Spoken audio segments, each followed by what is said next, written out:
Hello! 7 in a row. Welcome to ABW Radio. Live show. Now we are. We're ABW Live now. Sorry. We've rebranded. Oh, the joys. 7 wins in a row. What's going on? J-Rob was first in the box today. Joshua Page, Alonso Spencer. Daz 316 is there. I tell you what. Gunner 93's there, Johnny Hubbard's there, Lord Hillwood, Christian Andreasson's there. Look at it all. Look at them all. Stan the Man 450, Danny's in there. Archie's in there. Oh, magic. Today we got Dom and Karl. Hiya, boys, you all right? What's going on, Jace? Yeah, Jace, how are you? Massively hungover, boys. Massively. When are you going to learn, mate, that you've got the liver of an 85-year-old man? You're not young anymore. Just accept it. It doesn't work like it used to. Boys, okay, you know. I got the body of a 90-year-old, but the intelligence of a 12-year-old. So, you know, we still go out caning it. I was only going to go out for a few, but of course, I went on Heineken. Oof. I was still drunk when I woke up this morning. Never mind. In any case, here we go. Watford, boys. No Sokratis in the lineup. Were you a bit concerned by that, Karl? No, because I like Rob Holding. I think that he needs to be given a chance. And obviously, with Sokratis coming in, he kind of was pushed down the pecking order just a little bit. But no, he came in and he done a job. And, you know, it shows that we've got good strength and depth, and people can come in when other people are injured and do a job. Yeah. I thought he did very well last year with them Chambers, you know, from the West Ham game onwards when they were paired together. Because he did a difficult start to the season, but he did okay today, didn't he? Dom, your thoughts on the lineup? Of course, you know, we've had a lot of talk this week about Aaron Ramsey. Sokratis being out. Were you a bit concerned by this game, or what was the thought process? Well, Watford have been good, haven't they? You know, like let's sort of they're where they are for a reason. They've put in some really good performances. They're a team that very disciplined and work really hard. And I mean they put us under pressure early. That's for sure. I mean, it wasn't that much different to any other first half we've played so far this year. But the lineup, what I noticed was, I saw Aubameyang on the right-hand side a lot more this game, helping out Hector Bellerin. Did you notice that? Yeah. He got back quite a few times there and was over on Hector's side. So that was interesting because he's normally been on the left, right? Yeah. But I thought at the beginning of the game, I missed the penalty incident, which we'll talk about in a bit. But I thought, you know, that first half, Watford put us under immense pressure. You know, and I thought that was quite difficult, you know, and I thought we had to deal with it, and we had to change things around to sort of cope with what they were throwing on us. I don't know, what were your thoughts there? Say that again? Go to Karl. My audio cut out real quick. Sorry, Karl? Sorry, say that again, Jason. I thought, you know, first half, Watford put us under real pressure. Definitely. They were kind of on top. Towards especially the beginning, I think they were closing us down really well. Like, I was actually really impressed with their closing down, to the point where I was thinking we should kind of be doing this. But as the game wore on, and even as the half wore on, you could tell they were getting a bit tired, because no team can keep up a 90-minute press. No team. And I think towards the end of the first half, we started to get on top of them a little bit. Our passing patterns came into play, and, you know, they just weren't used to kind of what we were doing. But no, fair play to Watford. I think they've got some really good players in there that, whether they'll stay at Watford, I don't know. But they did kind of pressure us just a little bit and made us really work and made us really concentrate, because they had a few chances that Petr Cech saved, and even the mistakes at the back that I think Mustafi sort of gave the ball away, and he had to there was a chance where it came into the box and there was so much space.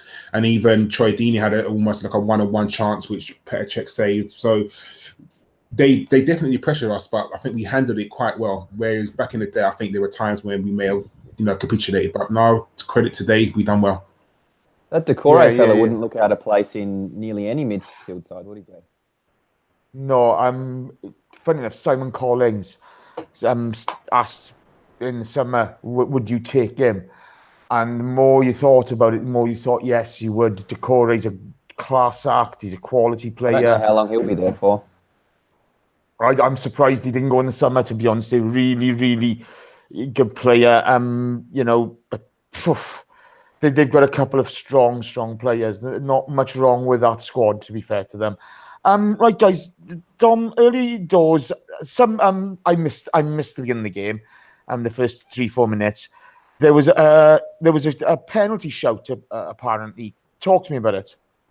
So basically, Lacazette got down the left-hand side a little bit and it looked like he was going to either cross the ball or sneak a shot in on his left foot, like a low-driven shot, but he took an extra touch forward, and I think that confused the defender. Defender lunges a leg out to the side, and it clips him, 100% clips him. And he stumbles to the point where he's he does the honest thing, and he tries to keep his feet to get to the ball, but the hit that he took genuinely took him off balance enough that he couldn't do anything with the ball. The ball kind of sort of nicks at it a little bit, and it goes out for a goal kick. And I don't think anyone really. You guys in that group remember, Jace, how I was asking you about penalties, and sometimes I just don't understand where Lacazette got shoved in the back in the midweek game, and he kicks the ball out, like two hands in the back, pushed over, and it's no, that's not a penalty because he kicked the ball. I don't understand the rule sometimes, to be honest, because no. If he, like the commentator said, if he goes down, that is 100% a penalty. And the issue that I have is that we obviously want diving out the game. Obviously, especially in the English game, it doesn't go down well. The global audience that it has, the English people in general, don't like seeing that kind of thing. It's not ingrained in the game the same way it is in South America and those types of places. So you don't want to see it, but if Lacazette now goes back to the replay and has a look at that, he's going to then go, well, next time I'm going to have to dive because the referee's not going to give me a penalty otherwise. It's like self-fulfilling prophecy. You don't want the diving to happen, but the referees need to be smart enough to go, well, just because he didn't fall over in a heap doesn't mean that it was not a foul. Anywhere else on the pitch, it's a foul. Anywhere. Dom, do you guys have this conversation last week against Everton? Exactly the same conversation where we said, I think it was Lacazette as well. If he goes down, it's a penalty, but he stays on his feet. So he's too honest. And again, it's come to fruition today. Lacazette stayed on his feet, hasn't got the penalty. Guaranteed if he goes down, he gets the penalty. So you're right what you say. Where's the middle ground?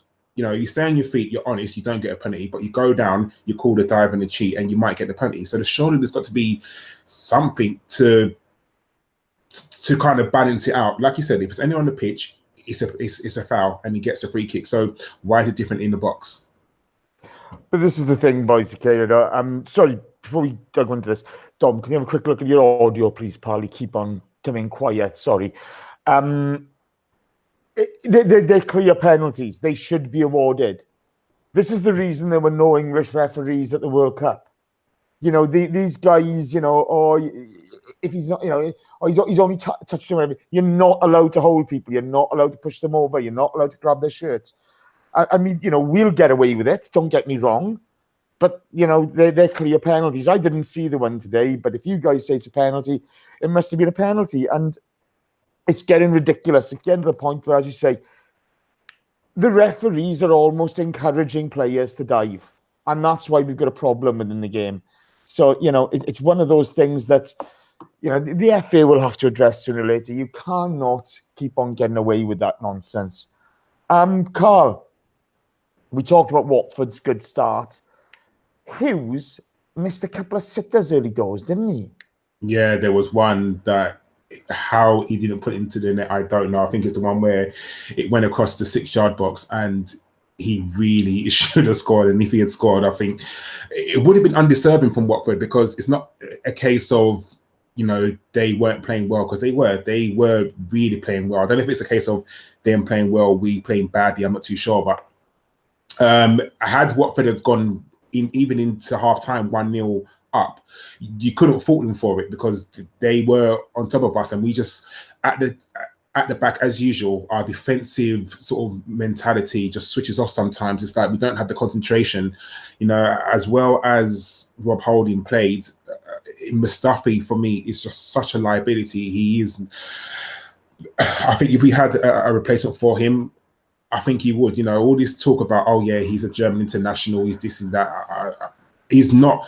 For me, I'm not saying he's not good enough to play for Arsenal, and I'm not going to go that deep. But whether he's good enough to be a starter, a regular starter for Arsenal, I think needs to be looked at, because surely Unai Emery, who's someone who who looks at footage of players over and over and over again, must see sort of the mistakes that he's made and think, come on now we've got to do something about this. Well, another clean sheet today. I mean, look, John makes the point about Mustafi quite a lot. He does go to ground too early. I like him as a player. I got to be honest with you. But there are a couple he of was shite today, Jace. No, he was terrible. There were a couple of good. Yeah, but we've got a clean sheet. Look at that again. Look at that first half again, okay, right? But the clean sheet's got nothing to do with Mustafi's help, mate, because he gave away two brain-dead free kicks where they nearly scored from set pieces for absolutely no reason. He goes to ground. Rob Holding saved his bacon about 2 or 3 times getting back to help out. The guy was a moron today, Jace. Right. Wait me a second, okay? That clean sheet, he's contributed to that.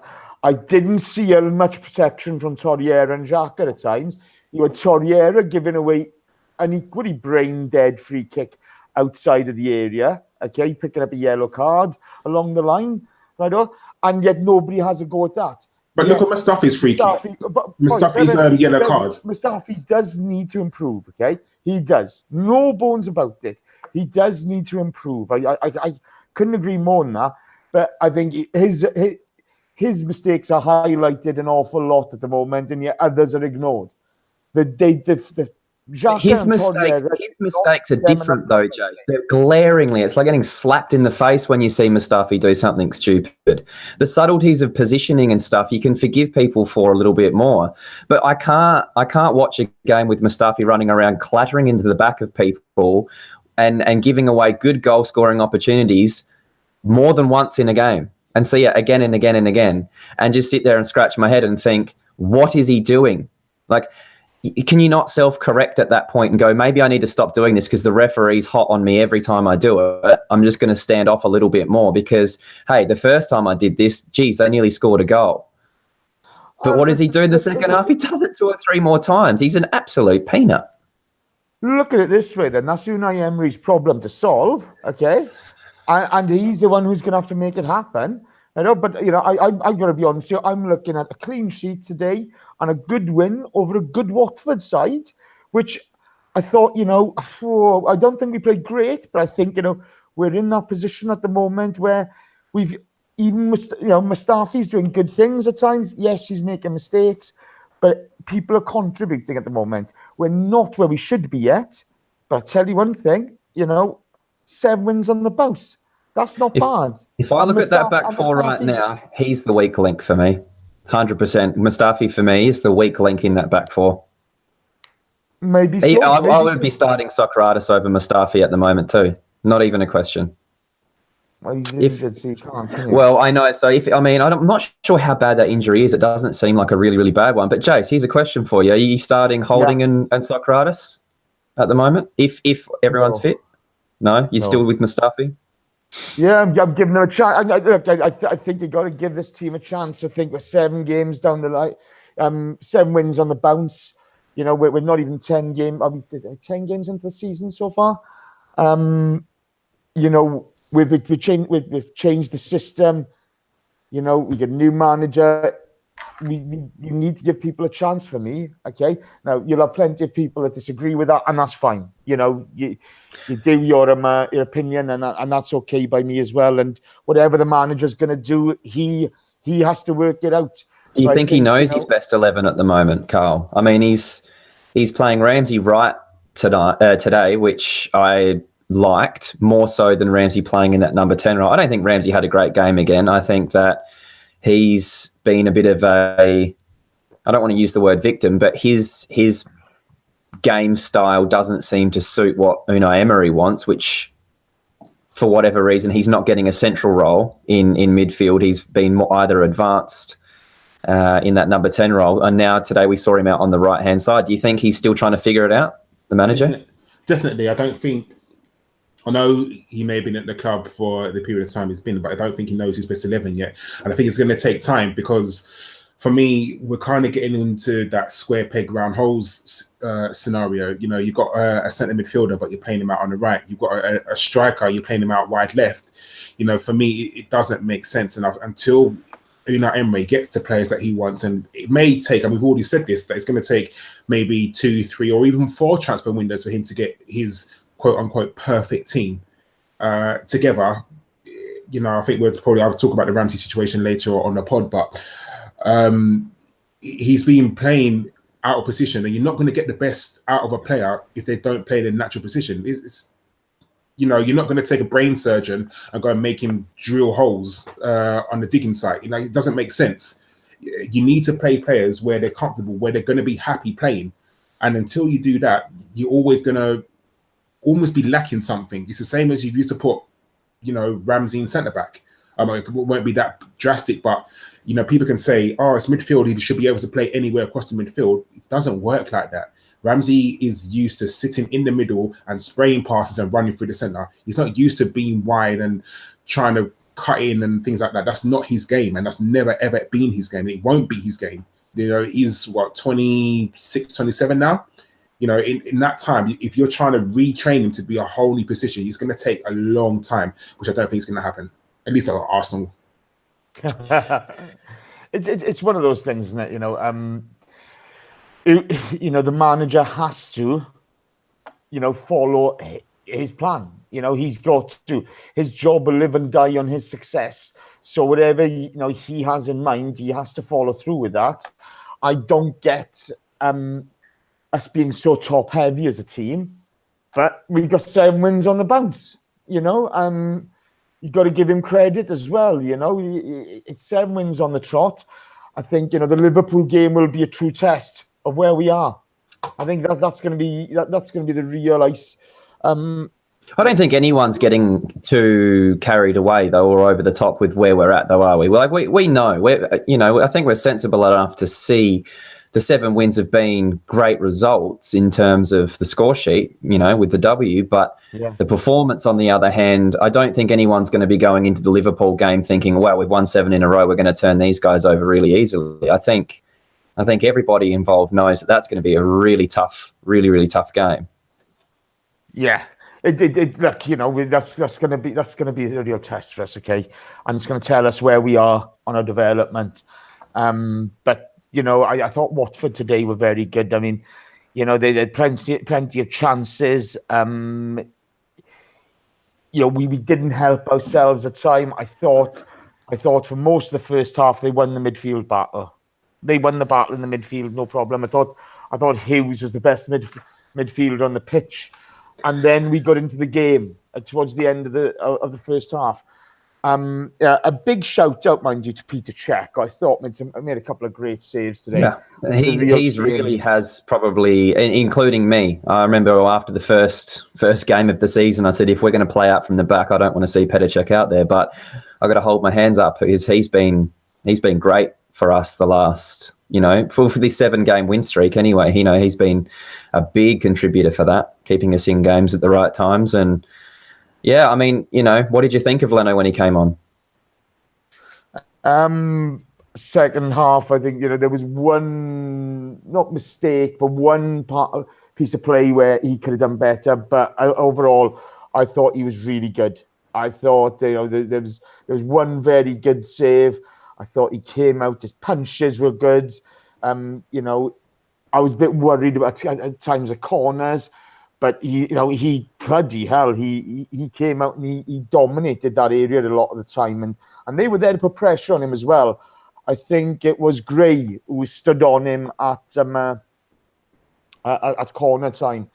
They were definitely trying the dark arts, weren't they, Watford today? Oh yeah, of course. But you expect a club like that to do things like that. You know, we're not going to sit here and be surprised when they do them sort of things. But Leno now has got his chance because obviously, Dom, you'll know more about this. Petr Cech will be out for maybe 2, 3, 4 weeks, maybe a month. I'd say 4 weeks, yeah, for that one. So, that looked like a bit of a nasty one.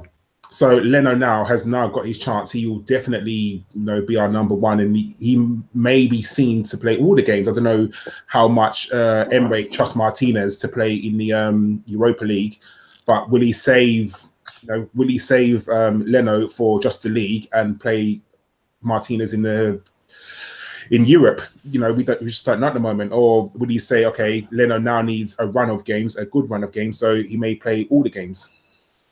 Yeah. I think he's going to have to give him the run of games. I think he's going to have to help him settle.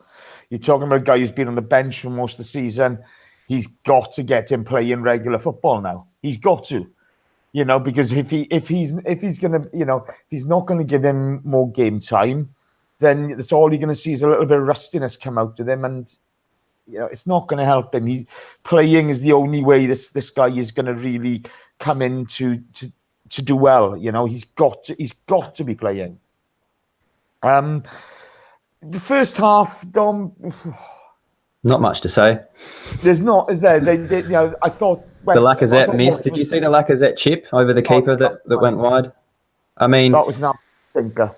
Yeah, I think someone like Lacazette does have a tendency to sometimes miss a few chances, but like I said after the last pod, after the Everton game, the good thing about that guy is that he doesn't let that affect the rest of the game. It doesn't seem like he drops his head and then makes a bunch of mistakes or just goes hiding. He seems to have that great work ethic, and we saw that towards the end of the game. We'll get onto that, but yeah, that was a miss that you would expect someone like him to be putting those away. Yeah, it could have cost us in the long run, but as we keep on saying, he does the right things at the right times. He keeps on, he keeps on, working hard. He created that chance himself by closing down. You know what I mean? He won the ball. He makes a great run. He butchers the chance. I mean, he'll look back on that today and he'll just think, oh my God, that was a stinker. But he keeps on working hard. He keeps on making runs into the right areas. That's the one thing he keeps on doing. It's just superb. Wow. CHF, Gunner 93. Oh, Gunner 93 it is. He's just donated a £5. Thank you very much. Really appreciate that, Gunner 93. You're the man today. John Welsh can afford a razor now and shave his beard. John Welsh is not. Yeah, I need to send John Welsh's T-shirt. He keeps on moaning about it. Has John Welsh got a beard? I thought it was just a bit of fluff on his face. It's shit beard, isn't it? It's a shit beard, that's for certain. But for some reason, he keeps sticking with it. I don't know why. Thank you, Gunner 93. That is ever so kind of you. Thank you very much. We really appreciate it. And this show is now dedicated to you. So thank you. Now, people, there's 200 of you watching this. I've only got 53 likes. You keep on moaning at players' performances, but your performances are equally as bad when you're not giving me likes. So let's get it together and let's start tapping that like button. Come on, let's go. Tappy. Let's get going. I want everyone that had to put up with Tony Gale today with me to click the like button, please, because I think we deserve that. Oh my God. Me too. Jesus Christ. No, it's the guy. Did you guys have to listen to him as well? Yeah. Oh my God. Do you know what? He's he's one of the most anti-Arsenal players, commentators. Is unreal. He got on a roll at one point, didn't he? So we'll get onto the second half, but the where Torreira kicked the ball towards the touchline there, and Deeney ran straight through him, and then he's saying, he's gone down without any contact, and then they show the replay, and he's put his leg into Deeney, and you go, he's kicked the ball, mate. That's what happens. I saw that. And I was what happens when you kick a ball. You usually, you swing your leg and you kick it, and Deeney's gone charging straight through, and he had such a hard-on for Troy Deeney, didn't he? Oh, my God. Oh, yeah. That bulldog spirit, You're saying that he should be in the England squad over Danny Welbeck. Now, oh, my God. Are you mad? I don't know what was going on there, but that was Lee Beaton. Shout out. There's a like for you. Thank you. He was just horrible to listen to today. To be fair, I mean, Tony Gale is an imbecile. How the only thing that makes me laugh about it is how anybody pays that imbecile to commentate on football. I will never know. I know, look, we all have different opinions. We all have varying opinions on different teams and different players. But my God, you know, Tony Gale is an utter nugget. He's a plonker. But it was just bad, wasn't it? It was bad commentating. Yeah. I think it was it Guy Mowbray commentating with him? He must have been cringing. He must have been cringing at times. I don't get it. Second half, Karl. You know, I think, you know, Watford came out to have a go at us again, but we started to dominate the game. Holding and Mustafi went for a corner just over the top. Didn't do particularly well. And then Leno made a great save from Troy Deeney. Jacques had given the ball, given a free kick away in a silly place. Not the only, you know, it wasn't just Mustafi doing this today. But that must have done Leno's confidence the world of good, mustn't it? Definitely, and that's what he's going to need. You know, every save he makes, every clearance he makes, every successful pass he makes, no, it's going to give him a confidence boost. Of course it is, and that's what he's going to need. You know, he's going to be our number one now for the next month and a half, maybe, depending on how long it checks out. So, you know, and even now, you know, to say, yeah, he's got half a clean sheet because he's got to give half to Cech and half to him. That's an interesting stat. Who actually gets the clean sheet stat for that? If they change goalkeepers and keep a clean sheet, I think they share one. We'll have to ask Danny who gets that clean sheet. But either way, you know, he kept a clean sheet for a half, which is very, very good. And he was kind of being bullied a little bit, you know, the dark arts, as Dom said, you know, standing on his feet, you know, giving him, crowding him at corners. It's kind of what happens against teams like that. But, you know, we came out and we played quite well, and you know, we started to find our rhythm a little bit, but there were times, like you said, there are times where we switch off at the back, but, you know, that's almost the Arsenal way. But I guess we can go on to it now. And then the goal came, which was needed. It really was needed at that time. Well, you know, we did. We missed some chances. Laka had another miss. You had Iwobi and Ozil, you know, getting frustrated with each other. And then Mustafi picks up his yellow, and then, Iwobi comes on for Ramsey. Ramsey didn't have a great game, to be fair. You know, I think Emery's got a lot of work to do with his setup. But to be fair, Iwobi came on, and the nice thing about Iwobi this season has been he's playing with a bit of confidence. He's being direct, and it's really nice to see, isn't it? You know, I mean, Dom... We're so unbalanced at the moment, Jace. You know, it's so clear to see that the whole shape of our play going forward changes for two reasons. I want to quickly sort of just mention the fitness levels at the moment, because I've noticed it in the last couple of games, mentioned it against the Everton game, that once the game gets past the 60th minute, that's when I'm really noticing that the fitness level of the Arsenal players is basically we're sustaining it for a lot longer, and you're seeing the other teams drop off, which gives us a bit more freedom, because Watford were just sitting so narrow. And then when you bring on someone like Iwobi with fresh legs, who does have some pace and some tricky feet, that's when we started to get at Watford a little bit more. And we saw Ozil come into the game a bit more because he had a bit more space, because the Watford players were getting more tired. And I think we've ran the fourth most distance in the league so far this year, and we were sort of mid-table last year. So it's, you know, there's some of these signs and some of the fitness things and different bits and pieces are all starting to come together a little bit. But the balance of, like you said, Jace, where we're so top heavy, but Iwobi definitely gives us the dimension of proper width, doesn't he? And speed, and someone that will take on a player. And that's how the goal came about. Yeah. It's almost because you don't know what he's going to do. So if he doesn't know what he's going to do, other teams aren't going to know what he's going to do. I mean, you're right. He does run at players, which is something that we don't really do in our squad. I mean, we've got players who are, you know, very skillful, but we don't really do that. But Iwobi is one of the people who will just get the ball, turn and just run, which is very, very good. It's something that we kind of wanted from Theo Walcott, but it never really happened. Theo just doesn't have the dribbling ability that Iwobi has, I don't feel. Much better finisher, but doesn't have that ability to take him on. Yeah, Iwobi carries the ball well, to be fair. He does. Last season, I think you saw a player with no confidence who showed glimpses of what he can do.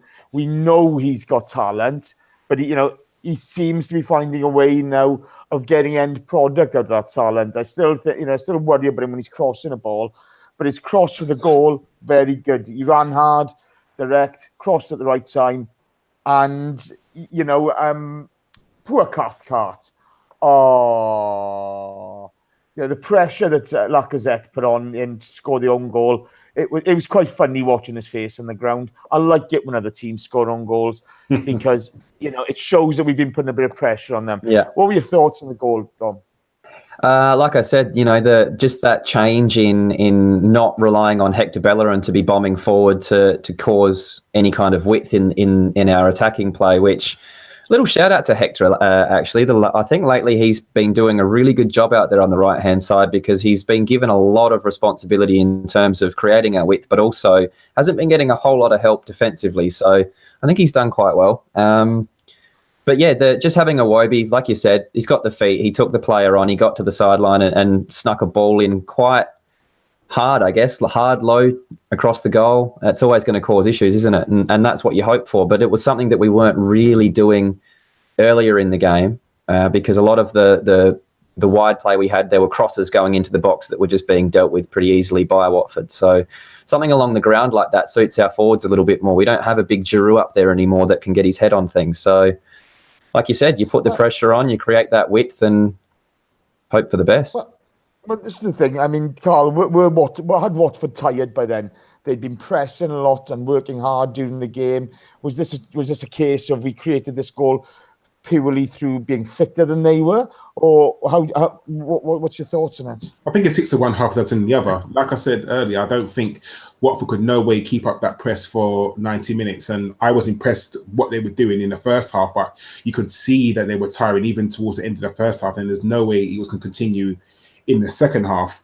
We were definitely, let's be honest, I think we were quite lucky in the goal. Lacazette probably would have got there in the first place. It's almost Henry-esque against, I want to say, I can't remember when Henry backheeled it in. So I can't remember what team it was. Maybe it was Watford. Back in I was just going to say, I think it might have been too. Yeah, I think it was Watford. But it's kind of that sort of thing. But no, credit to, like I said, for even getting into the box and causing confusion.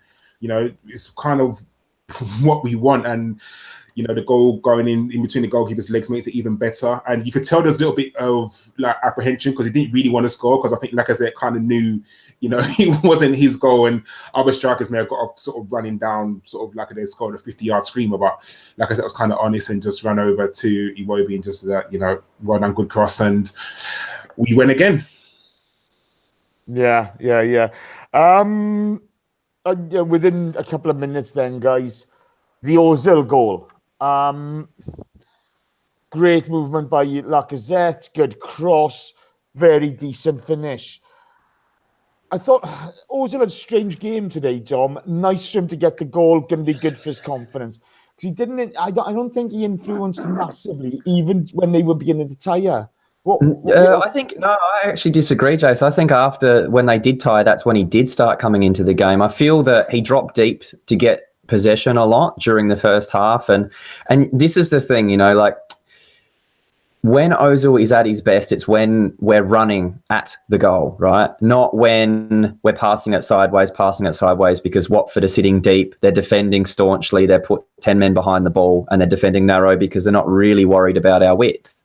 And that's where we started to undo them in the second half, as we created some width that creates more running channels for Ozil. He was getting the ball and being able to look up. I don't think he had his best game by any means, but some of the things that I did notice was his work ethic, and he was sticking his foot in here and there, and he was getting his body in between players, and he wasn't shirking that sort of responsibility of being the defensive side of the game that I guess we criticise him so much for. And if you want an example of that, look at the 90th minute where Tony Gale had just been giving him a coating, and then he's run back and got the ball back, won the ball back with a really good tackle right on our defensive, on our own box there. And obviously he didn't give any praise for that. We just sort of conveniently just ignored that part of the game. But he was doing those things. And I think that when he's doing those types of things, that's where he's going to be a person that you're not carrying anymore just going forward. You know, if he can just do his little bit defensively like that today, that he's going to have some games where he's going to get off the chain and teams give him a lot of space, and he's going to have other games where he's going to get man-marked because people know just how dangerous he is. And we saw that with that second goal and the interplay that Lacazette, and was it Lacazette and Iwobi on that side there? Or was it Welbeck? I can't remember. You saw Iwobi on both sides of the park at times. But just the interplay from Lacazette surprised me a lot, Jace, from what I've seen. And he's just, as in, really? what I mean is I didn't realise he had that in his locker when he came to the club. I didn't realise that he was so good at link-up play and sort of bringing other players into the game. I thought he was more of a finisher, fox in the box. You give him the ball, he'll score. And that has been a really, really big positive, hasn't it? Because I don't think Aubameyang gives you that in that position as much. Oh, no, look, I mean, I look at Lacazette's interplay, okay? People talk as it. I loved watching Oli Giroud and the way he linked up with other people. People talk about him being a big man, in for headers, etc. But Oli Giroud's feet were brilliant, okay? You look at the cup final goal against Hull and the layoff for Rambo. It was fantastic, and he did that an awful lot. And when we've been good over the past couple of years, you've always seen Ramsey and Oli Giroud bring, tapping the ball off and Ozil playing around that, and he'd bring Ozil into play that way. But I think Lacazette is equally as good as it, if not better, to be fair. I think some of his passing is fantastic. And again, you've got a guy with a great work ethic in Lacazette who just keeps on doing the right things at the right times. And, it's one of those things where we do him a disservice if we don't recognise that. Because I didn't think he'd win that starting position up top. I really didn't. And he's pleasantly surprised me. He's the one player who's thriving at the moment in this new system. I don't think Ozil's thriving yet. I think we need to get more out of him. We just need that faster movement forward, don't we? Because that's when you're going to get the best out of Ozil. If you're a creative player trying to pick passes between lines and you look up and you've got 10 people in front of you, there's only so much that you can do. So that's why I feel that in the last two games, and Everton as well, he came into the game more so when the game's being a bit more stretched, and we are slow playing a little bit, especially in first halves. I'm not trying to give the guy a bunch of excuses, but if you're asking me who I want to see play number 10 out of Ramsey and Ozil, it's Ozil all day. All day long. Ozil all day long. This is the thing, Karl, okay? Karl, do you think, we are top heavy at the moment. We mentioned this last week. Whenever I've seen Ozil thrive, it seems to be he's got plenty of space to manoeuvre in, okay? At the moment, you've got Aubameyang, Ramsey, and then Iwobi up in that little area. And is it too congested? Do we need to get deep runners into it rather than having those three so high? I think we need to get rid of one of Ramsey, Lacazette, or Aubameyang. I do, because I think it's, like you said, when we are so congested, so when we have a lot of players in that area, then obviously the opposition are going to have more defenders. So if the opposition have more defenders, they're sitting more deeper. So Ozil can't pick out those certain passes. Whereas if we had if you took up one of those and put one of those in midfield, then the opposition would probably come out a bit more. So giving Ozil that much space, if that makes sense. So for me, one of them need to come out just to give Ozil time to thrive and give Ozil time to look up, because he is, on his day, he's absolutely brilliant.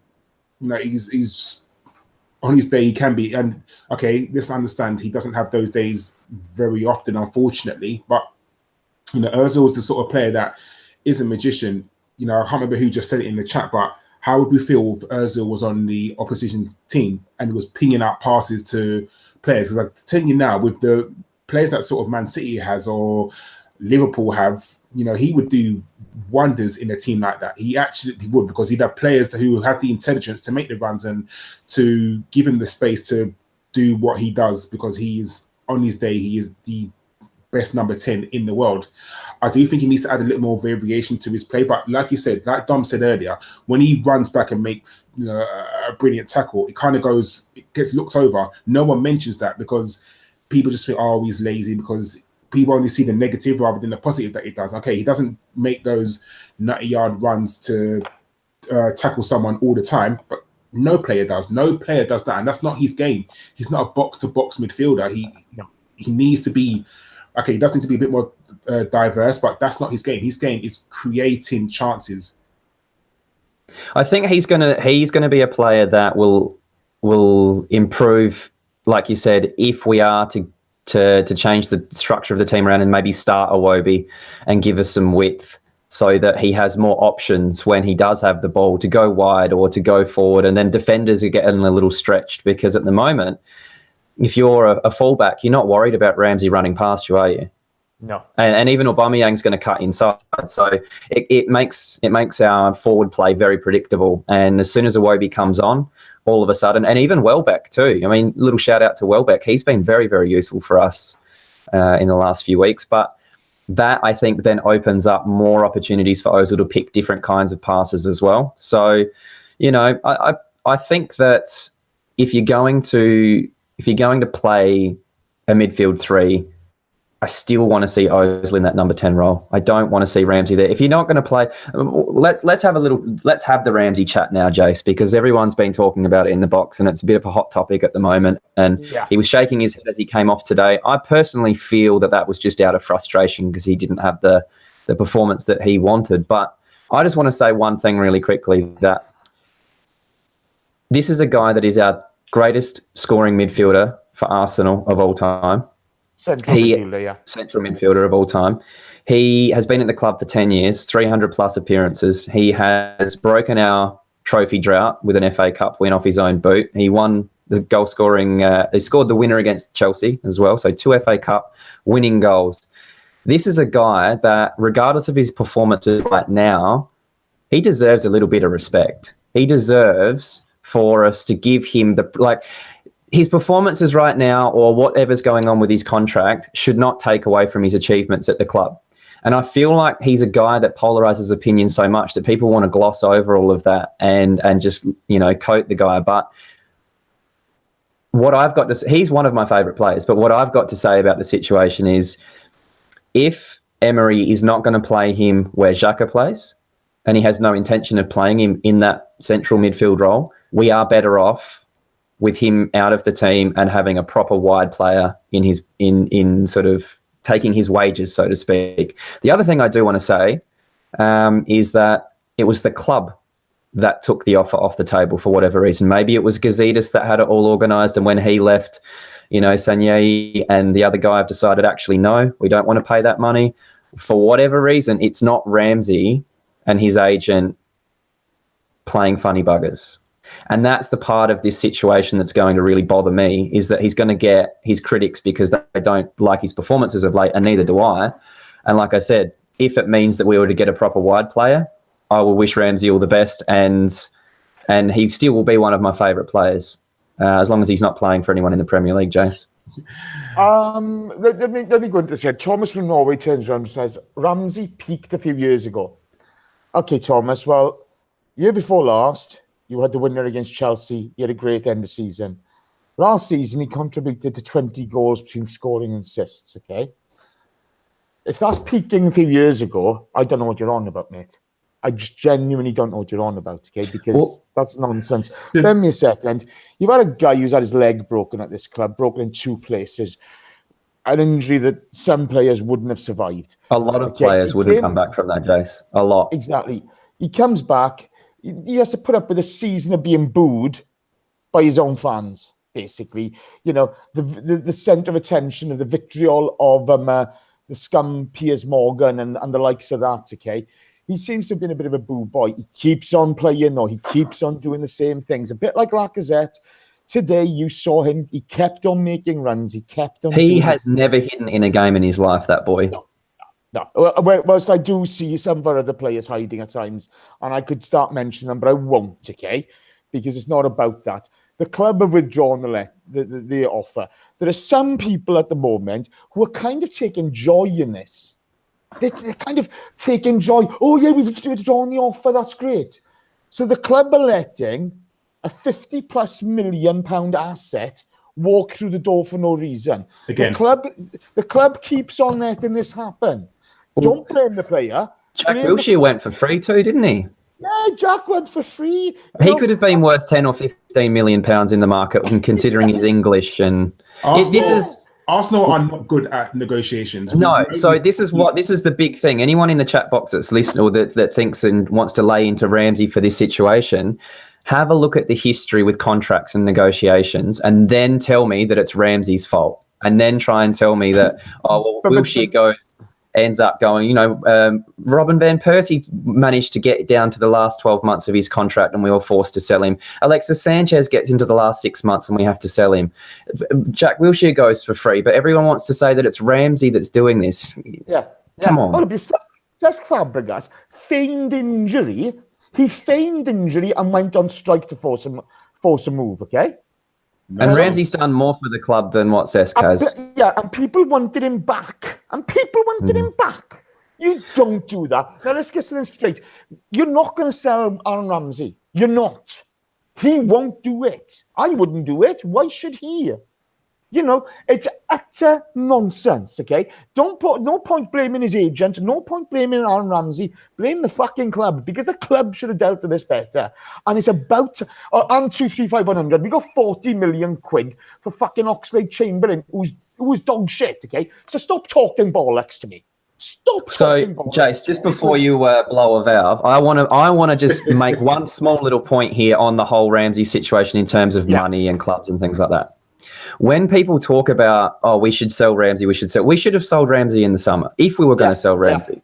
Absolutely. And I can guarantee the clubs that are coming in for Ramsey are better than Arsenal.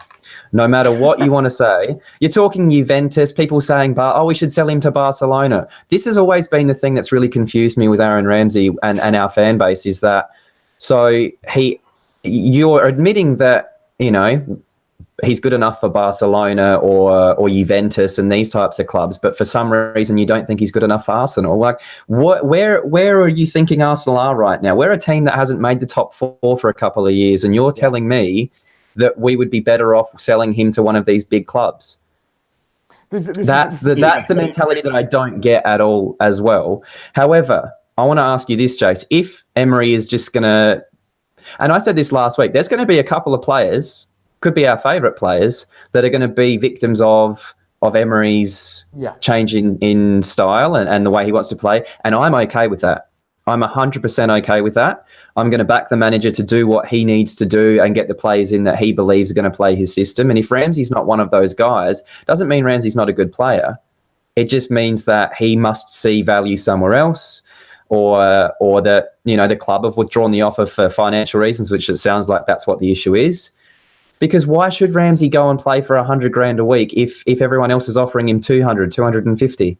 It's not that as well. I think also, sorry, Jay, just one quick point. It's also, if he goes in a 3, like, we then have to pay out money to replace him. Rather, there's no contribution from his transfer fee that will help replace someone like for like or someone better.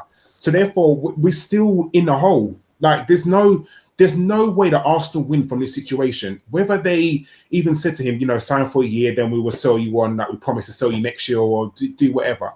Like, Arsenal have lost in this situation, 100%. The only winner here is Aaron Ramsey, because I'm not saying he's got the pick of every single club in Europe, not saying that at all, but he's going to get a very big wage because the club that he's going to go to do not have to pay a transfer fee. He's going to get a very big signing on fee because, yet again, the club that he's going to is not got to pay a transfer fee. So, he could easily get 6-7 million in a transfer for a signing on fee, plus probably about 200,000 a week. Well, we don't know what happened behind closed doors. We don't know what Arsenal are offering, but it must have been, I'm hoping it was in excess of about 200 grand a week for Aaron Ramsey, because like Dom listed, like for someone who's done so much for the club, if you're not going to pay him on par with Mesut Ozil, and that's what probably happened. He probably looked at Mesut Ozil and thought, okay, you're getting 350 grand a week or however much he's getting. Clearly, I've got to get close to that. We keep saying about the love of the club, but at the end of the day, this is a job for footballers. This is what they get paid to play football, and this is what they do. So it's got to be some sort of money orientated. And if Ramsey's agents or his people behind said, you know what, Aaron Ramsey is worth X amount, I want this, and the club said, well, we think he's worth this amount, then clearly he's going to go. The ball is in Aaron Ramsey's court. So why would he not leave? He's given 10 years to the club too. How often does that happen these days? Let's get that straight. It's said here, Ramsey's lucky to be at this club. Is he? Because Man United were the other club in for him when he came to Arsenal. It was Man United and Alex Ferguson. So let's put it into perspective, okay? If Unai Emery wants to sit down Ramsey in the stands, fine. Do it, Unai. Do it, okay? Unai Emery has to follow his plan, okay? With all this nonsense this week, he still started at a run, okay? It doesn't really matter what Unai does, okay? But he has to follow what he wants to do. If he doesn't want to pick Aaron Ramsey, don't pick him. Don't. He has to do what he thinks is right for the development of this squad. Whether Aaron Ramsey stays or go, it doesn't really matter. It doesn't really matter, okay? Ramsey will go to another club. The club will carry on. But it's the club who screwed this up. Make no bones about it. They had they should have tied this up when they were tying up the Sanchez sale to the United, and they were tying up the Ozil deal. The club should have sorted this out. It's about time we just looked at it properly and actually... Well, this is what it is, Jason. Because Ramsey's been so polarising, and once people have decided they don't like him, obviously, when Cesc leaves the club, it's the club's fault. When Jack leaves, it's the club's fault. When, RVP left into the last year of his contract, it's the club's fault. But Ramsey leaves and it's Ramsey's fault. Yeah, exactly. I'm just pointing out the history of every single crappy negotiation we've had with transfers over the last 3, 4, 5 years, and I'm just saying it's not Aaron Ramsey and his people that have screwed the pooch on this situation. No, it's just not. No. Anyway, question for you two, just to finish that off, Dave. Bear with me 1 second. You have to, no matter what happens, the club goes on, okay? The club goes on. And we're all Arsenal fans. I would love Aaron Ramsey to stay. But if he doesn't, take care, goodbye, and fuck you. Because it's the club I support. So, but this nonsense where people have said that agendas, it's the agent or it's Ramsey or whatever, the club have shot themselves in the foot again. And that's an asset of the club that they're allowing to leave in a fee. I don't think this is the end of this saga. I think you're going to see, there will be more talks, because if it's not, the club are being inept in what they're doing.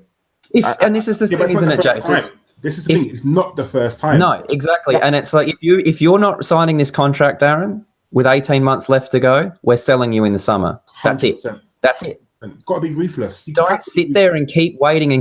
Oh, we're close. Oh, we're close. And then all of a sudden we're in this situation. So anyway, question though. Sorry. I'm just going to say, somebody's put in there, Anthony's just put in there, plot twist, Jason is Aaron's dad. Could be. to be honest, that, the likelihood of that being the case is not as ridiculous as you think.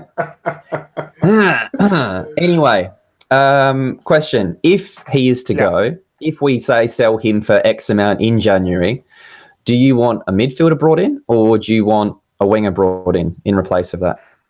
Ooh, that's a good question. I think we need another midfielder. I've got to be honest here. I'm going to say winger. I think the winger can wait till the summer. Yeah. I think our central midfielders are not the very best, are they? And with Aaron Ramsey out, you're talking Jacques and Torreira, you're talking El Nene and Guendouzi. So I think we do need, and I think all those players are quite defensive minded. I think we do need someone who does break from midfield into the box. I don't. I hate saying the replacement for Aaron Ramsey or someone who like Aaron Ramsey. Maybe we need someone, maybe a little bit different. Someone who is a bit more attack minded, but from central midfield. Who I don't know. You're gonna need another link. I hear there's at the moment. I hear there's a player at Man United who might leave. He's not, very happy there. Might be able to get him. Oh, look, this is the problem. We're into the realms now of, of ifs and buts on me. I look at Jacques at the moment. I think Jacques is doing okay at the moment with ball at feet. What did you think about today's performance, Jace, with Xhaka? I thought first half, him and Torreira were lost the midfield battle, but they were outnumbered. That's not their fault, so to speak. He's not as nimble with his feet. He is what he is. He's a big guy. He's not nimble with his feet, and I think that's the one thing that kind of gives him real trouble. Okay, it would be nice. I think if you're going to get a midfielder, you need something pacey. That's a Verratti type of player who can bomb forward, but is very diligent in what he does defensively as well. It's Pogba swap. I don't think so. If we can't afford Ramsey's wages, how the hell are we going to afford Pogba's? Come on, guys. This is the thing, okay, What are we going to go for? We brought in Sokratis. Sokratis has done better than I thought he would so far. Got to give him a bit of credit. But he's 18 million quid's worth of centre-half. Liverpool going by Virgil van Dijk for 75 million quid. Now, you can moan about the value of players, but I know I'd rather have in this squad, and it would be Van Dijk all day long. I'm not sure how much ambition the club have got at the moment, and it does concern me. We got Mkhitaryan because we had to take him. We had to, because we will, otherwise Sanchez goes for nothing. We're getting into the nitty-gritty of the politics, though, aren't we? Because, it's probably the owners that are stopping that Virgil van Dijk from happening, opposed to the club not wanting to. Yeah, but at the moment, it's this sort of thing, okay? Like, these situations are all about politics at the moment. You've got Raul and Sanyehi and Mislintat who are in charge of sort of player acquisition. Are they in communication with Emery over this? Is Emery getting his own way? We don't know. Okay, we just don't know what the internal politics are. I very much doubt that Emery went to Raul and said, "I want Sokratis." I can almost guarantee that did not happen.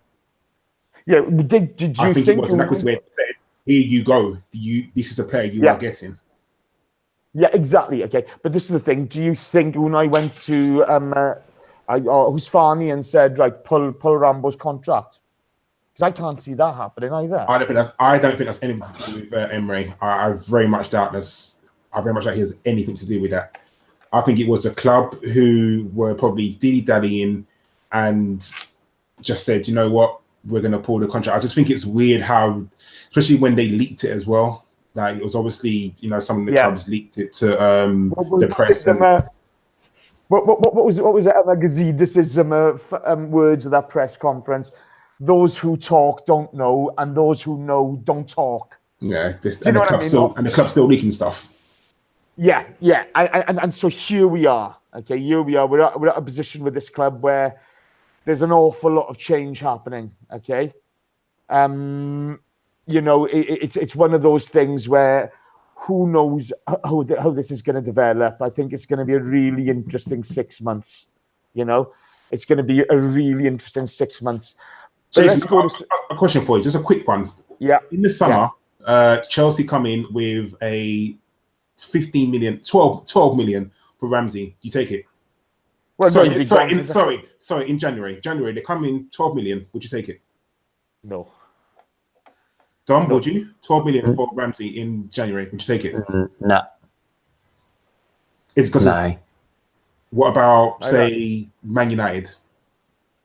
Any English club, would you take 12 or 15 million for him? No. No, I don't take any money for him, because I think the important thing for us this season is getting into Champions League, because the value of Champions League to us is far more than a quick 15, 20 million quid. Okay, the value of Champions League with its impact on sponsorship and the amount of money that comes into the club is far bigger than 15 or 20 million quid for Aaron Ramsey. I think we keep all of our assets till January. I think that's the way it is now. I think it's actually better for us to get into Champions League and lose Aaron Ramsey for nothing, rather than sell him for 15, 20 million quid. That's the way I see it. I just can't see where, if he does stay in England, I can't see where he goes. And the only place I kind of think is maybe Chelsea. I mean, if Chelsea sell Drinkwater, which probably might, because he hasn't had a look in this season, or maybe injured, I don't know. I can't see where else he goes. He won't go to Man City. He won't fit in there. He doesn't go to Man United, I don't think. Liverpool, if they get rid of Milner, who knows? I don't know. I can't see. To be honest with you, Karl, if he leaves the club, I don't care. I don't care where he goes. It would be galling to see him play for one of our competitors in England. Yes, it would. It would be galling, but it doesn't. It's not a problem, is it? It's not the first time that we've had to deal with it, is it? It won't be the last. So no. Unfortunately, yes, you're right. Okay, here's an interesting question from Bradley Tucker, guys. I want both your answers on this. Do you think Ryan Bertrand would be a good signing? I do. I think he'd be a really good signing. Dom? Who? Ryan Bertrand at Southampton. Right. Ex-Chelsea. Nah. Really? I think we need to improve other areas of the pitch first. Maybe. It'd cost a fortune too. English premium, isn't it? Unfortunately. Everybody costs a fortune for us, okay? But we give players away for nothing. What's the problem? Question from John Welsh, Karl. And here we go. For the esteemed panel, he says. Oh, John, you say the nicest things. Do we look better with Iwobi and Welbeck rather than Mkhitaryan over Aubameyang and Rambo in the wide areas? The team looks much better balanced. The fullbacks get real protection. I think we do, because I think you're playing Ramsey out of position. I don't think Auba is as effective out in the wide. Dom, what do you think? I think, yeah, for sure. But I also want to just point to the fact that when we're bringing these players on and making these changes, it's later in the game when the game's already getting stretched and they're going to have more opportunity to. It could very well be a tactic from Emery too. I was thinking about this earlier, that we've set up very similarly. First half, keep things reasonably tight, not taking too many crazy risks. Second half's when we kind of open it up a little bit. And maybe he's just slowly but surely implementing these changes and doesn't want us to try and go out there and do everything within the first 3 or 4 weeks, because it could be a complete shit show doing that. So maybe he's just slowly but surely changing and tweaking things. And maybe by Christmas he has a plan to have things implemented a little bit more. But at the moment, like you said, 7 wins in a row, it's kind of working. So I like us better in second halves, and we have that width for sure. I think width is really important with the way that we want to play and the players that we have. So yes, but at the same time, 7 wins in a row. Yeah, flip on that question. Sorry, a bit of a flip on that question to you, Karl. Do you think if we'd have started Iwobi and Welbeck in those positions, we'd have been as effective at keeping Watford at bay in the first half? No, because I think as they tired, it was very good to bring on those sort of players that could run at players. You know, when you're really tired as a fullback and you see Iwobi and Welbeck coming at you, who's just going to run at you, even your mind, you think, oh, for fuck's sake, well, I'm going to deal with this now. So I don't think it would have been as effective as them starting. No, I kind of agree with that. But it's nice to see Welbeck and Iwobi contribute. It really is. It's really good. I think we've been crying out from Iwobi for a while. Pete Coulson says, I'm ABW till I die. Good man. Even a bit of a pirate. Bad man. But after 7 straight wins on the bounce, why is everybody so effing negative? Come on, guys. The future's bright. I don't think we're being negative. I think we're just trying to be realistic about where we are. I think it can be critical about players and not being negative. Everyone's happy that we won 7 games in a row. Of course we are. You know, I think we're in 4th now, aren't we? Or thereabouts. So no idea. Everyone's happy, but you know, you can not just because we've won 7 games in a row doesn't mean everyone's played excellently. And this is what this show is. We're talking about the game, and if a certain player hasn't played well, or we don't seem that he's played to his potential or the standard that we know he can play, we're going to talk about it. But no one's being negative. Everyone's happy. We won 7 games in a row. We're in the top half of the table. I'm happy, and long may it flipping continue. You know, Fulham next week. Hopefully, we flipping go and beat them as well. Yeah, we're 5th in the table so far. Okay, you know, we got 15 points after 7 games. I think we're kind of where we're supposed to be, but I think, you know, this is quite interesting at the moment. Chelsea 1-0 up at Liverpool, which is nice. It's just nice to still be in the conversation there or thereabouts, because you know, like, I know that you were pretty pessimistic about this season, Jace, at the start of the year. That, you know, you thought that things were going to get pretty dire before they started to get better again. I had concerns. I just think, you know, if when you look at, you know, Sokratis, the only defender coming in, that worried me senseless. He's done a lot better than I thought he would, to be fair. But we've kept 2 clean sheets on the bounce now, and he wasn't involved in one of those games. And we're gonna have to wait and see how that develops. I think I understand what Emery's trying to do. I don't think he's kind of getting it. I don't see the point in playing Ramsey so high up. I just don't think you get the best out of him. But then I see the effect he's had on Iwobi, and that's really positive. Okay, I just think I don't think it's going to carry on. You know, if we win 10 on the bounce, we'll have done really well. You know what I mean? We've got some tough games coming up, but I think the proof of the pudding is going to be Liverpool. You know, Palace away is not going to be easy, but you know, the truth of the matter, we're going to have some bumps on the road. You know, we got Karabag next, we got Fulham, then we got Leicester away, then we got Sporting, then we got Palace, then we got the Carabao Cup, then Liverpool. Okay. Chase, do you think you're setting the bar too high by comparing us to Liverpool? I mean, I'll be honest, and I can't stand myself saying this, but I don't think we're in the same league as Liverpool at the moment. I really don't. They are. I mean, yeah, they're 1-0 down to Chelsea at the moment, but at the same time, I honestly don't think that you can sort of. Well, they made the final of the Champions League last year. That's, you know. Yeah, so I don't think we're in the same league as Liverpool. So if we lose to Liverpool, I don't think that's a negative.